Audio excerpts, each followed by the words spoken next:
Do you remember the Occupy Wall Street movement that happened in September 2011? I certainly do. At that time, I was only about 15, but I remember it being the first time that I really considered wealth distribution in America. During the movement, protesters chanted, "We are the 99%!" And ultimately, this is what popularized the concept of the 1%. At the time, the term 1% was created to group and categorize America's wealthiest individuals. Since then, the term has expanded greatly to include other variations like the 1% of the world, or the 0.01%, or the 0.001%. But ultimately, this 1% concept is used to compare relative wealth in a given area. In this video, I'm simply going to explain what it takes to be a 1%er, and actually, the answer might surprise you. In the second part of this video, we'll compare the 1%ers by income with the 1%ers by net worth, and we'll see what lessons we can glean from the different types of 1%ers. So what is the 1%? And what does it mean to be in it? Ultimately, these percentages are just ways to compare your wealth to the wealth of other people in your country or the world.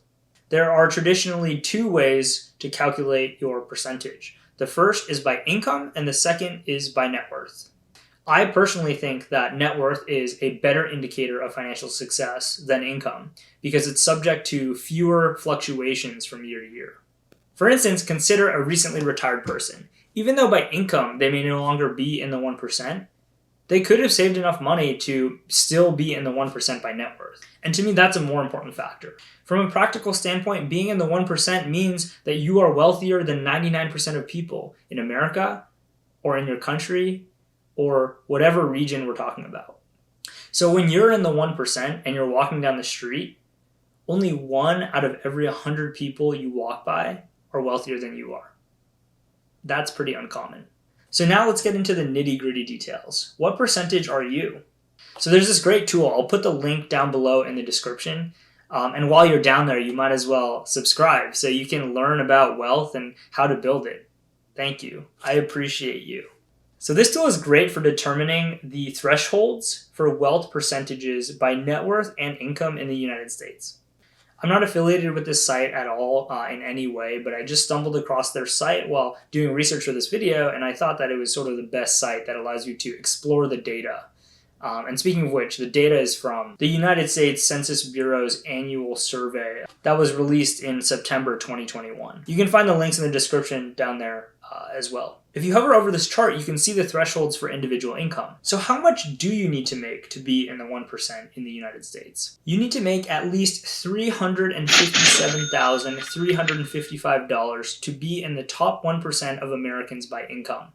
Or have a net worth of at least $11,099,166 to be in the top 1% of Americans by net worth. Additionally, we can also see that in 2022, if you make more than $121,181 or have a net worth over $1,219,126, then you're in the top 10%. Actually, if we look at these two statistics in bar chart form, it's quite enlightening. Perhaps the first thing you'll notice is that the income bar chart is much less evenly distributed than the net worth bar chart. With the net worth chart, we can see how the 1% just towers over the other groups, even the closest one, the 10th percentile. This observation is perhaps most concisely supported by the statement that the 1% own 32.5% of wealth in the United States. Obviously, our country's wealth is concentrated at the very top. And while your immediate reaction might be to criticize the 1% because it's so unfair, let's talk a little bit about why wealth might be so concentrated among the rich. In my interpretation, the juxtaposition of these two charts is fascinating because it shows a discrepancy between the income and net worth distributions of our country. Looking at the wealth gap based on income doesn't look so bad. The spread is much narrower. Yet looking at the net worth gap, the difference is enormous and seemingly unfair. In fact, the top 1% makes about 3.5 times more than the top 10%. But by net worth, the average 1%er in this country is worth 9 times more than the average 10%er. What does this suggest? And what really matters here? Here's the 3 key insights I took from these charts. Number 1, net worth is not entirely determined by income. If it were, the distributions of income and net worth would be exactly the same. But they're not. There's definitely a correlation, but it's also definitely not causation. Number 2, net worth is a far more important indicator of financial success than income. Number 3, how you manage your financial habits is way more important than how much you make.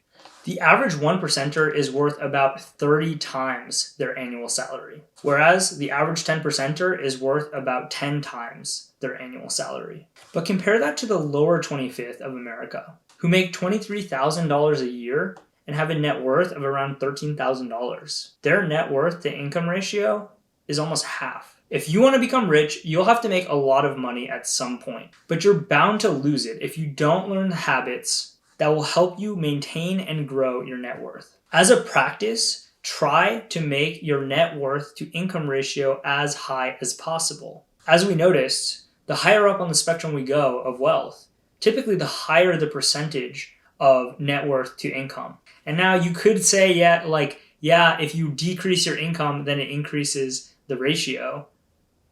But I think the goal here is to focus on the efficiency of capital. How can you take as little money as possible and maximize the returns on that money to grow as much as possible?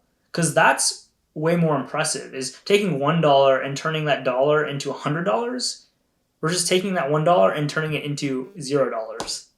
That's much easier to do, but it's way less impressive. Ultimately, if you want to build wealth, you have to take $1 and turn it into more dollars. I would argue that focusing on maximizing the growth of your existing assets is far more likely to make you wealthy than to focus on increasing your income. Isn't it clear that the range for income is much smaller?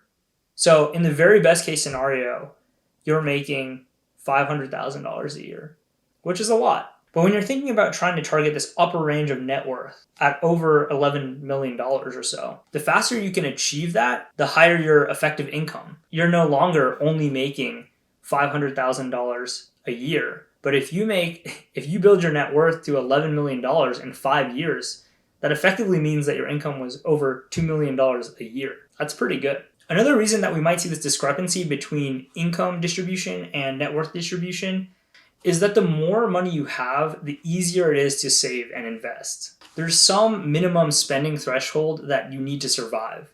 And if you're only making $25,000 a year, probably 90% of your income is used up by necessities, which can make it almost impossible to save or invest on any kind of meaningful amount every year.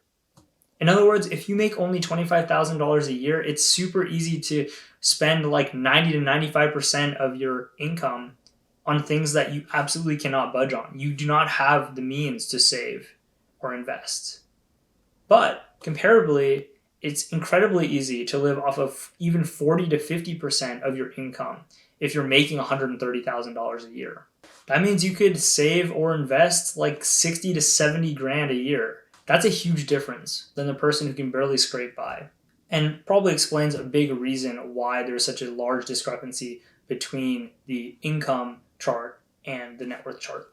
It doesn't matter how much you make, it only matters how much you save and invest. It matters what you do with that money and how you grow that money that you're making. Being a high income producer gives you the opportunity to become a high net worth individual, but it by no means guarantees it. So if you're fortunate enough to be earning a decent salary and can afford to save and invest, don't squander this opportunity. Use that privilege to fuel your financial security for the rest of your life and transform yourself from a high income individual into a high net worth individual. That's the goal. That's the game. That's what you got to win.